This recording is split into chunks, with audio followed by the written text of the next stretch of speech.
Régis, on le sait, le cours des matières premières est en baisse, mais il y en a une qui progresse, et c'est le cacao et les...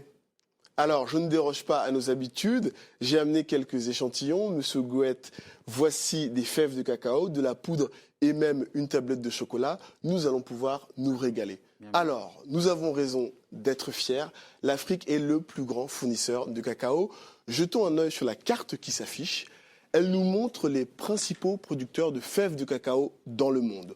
Plus le rond est grand, plus la production est conséquente. Eh bien, regardez, ça saute aux yeux. Le grand leader, c'est la Côte d'Ivoire. Elle a produit l'année dernière 1,8 million de tonnes de fèves de cacao. C'est 40% de la production mondiale. L'autre champion, c'est le Ghana, avec 20% du cacao dans le monde, loin devant l'Indonésie. Alors, on peut résumer la situation de la manière suivante. L'Afrique est à l'origine de 72% du cacao mondial. J'en profite pour tirer mon chapeau à nos amis agriculteurs qui nous regardent. Elle est suivie par l'Amérique latine, qui produit 18% du cacao, et de l'Asie avec 10%. Est-ce que ce quasi-monopole, parce que c'est de ça qu'il s'agit, rapporte beaucoup d'argent à l'Afrique? Eh bien non, elle est. Pour le comprendre, j'ai préparé une animation. La production de fèves de cacao a rapporté aux pays producteurs 14 milliards de dollars l'an dernier. Nous venons de le voir, la part de marché de l'Afrique, c'est 72%, ce qui est très bien. Mais il existe un marché beaucoup plus lucratif, celui de la fabrication de produits finis, tels que cette tablette de chocolat. Il rapporte aux fabricants 120 milliards de dollars. Et d'après vous, c'est également une devinette pour nos téléspectateurs. Quelle est la part de marché de l'Afrique? Je ne sais pas. Dites-nous, Régis. Monsieur Gouette? C'est une vraie colle pour moi.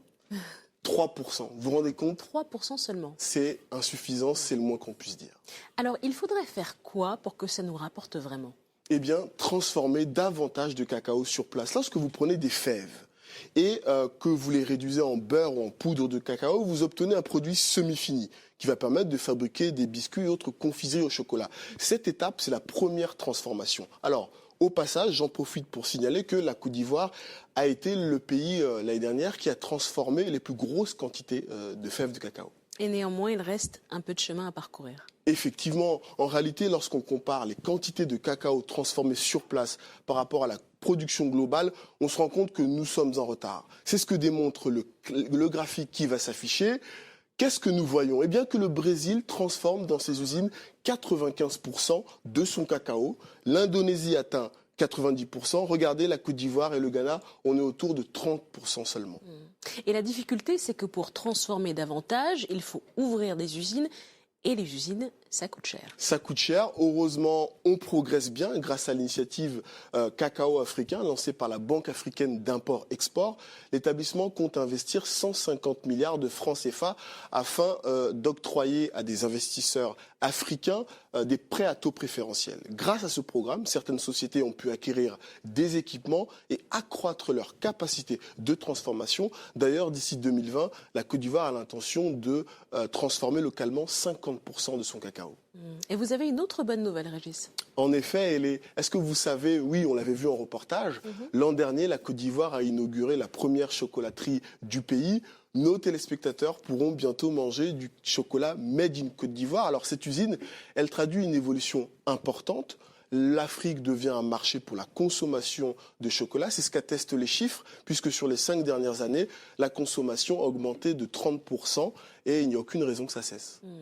Et ce n'est pas la seule annonce de la Côte d'Ivoire dans ce domaine, d'ailleurs. En effet, le président ivoirien Alassane Ouattara a évoqué une alliance avec son homologue ghanéen en mars dernier à l'occasion de l'Africa CEO Forum, qui est, je le rappelle, le grand rendez-vous des décideurs africains extraits.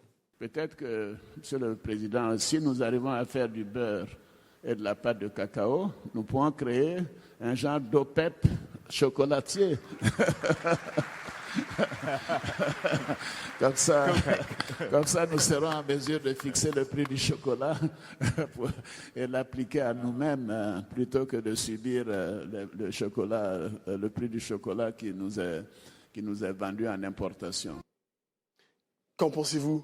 Plutôt original, une alliance Côte d'Ivoire-Ghana pour contrôler les prix de vente du cacao. En tout cas, nous suivrons le dossier de très près. Ça me paraît une excellente idée, en tout cas. Guy Gouette, est-ce que les pays africains ont intérêt à travailler ensemble pour accroître les revenus issus des matières premières? Est-ce que c'est même possible, d'ailleurs? Je pense que la réponse est dans la question, parce que c'est plus qu'une nécessité. C'est devenu absolument vital et ça ne peut pas durer de toute façon. Ça ne peut pas durer parce que dans la vraie vie, dans le monde réel, eh bien, quand vous allez au marché pour trouver un objet acheté, eh bien, c'est celui qui a fabriqué, c'est le producteur, c'est le vendeur en tout état de cause qui vous en donne le prix, à tout le contraire de ce qu'on est en train d'observer aujourd'hui, et qu'on le fait d'ailleurs depuis plusieurs années sur le marché des matières premières. Donc c'est une excellente initiative, mais les raisons de ce manque de cohérence sont plus faciles à décrire et à décrier qu'à transformer en réalité. On ne peut pas, tout simplement parce qu'on représente aujourd'hui environ 72% de la production de cacao mondial, s'asseoir à deux et décider de former une espèce d'OPEP et de se battre contre les mastodontes. Vous savez, lorsque l'été 2010, Anthony Ward, Armajaro, décide d'acheter physiquement 241 000 tonnes de cacao et de les stocker, soit 7% de la production mondiale, où sont les Ivoiriens? La vraie question de cette problématique, c'est l'information. Oui. Il faut avoir l'information sur la météo.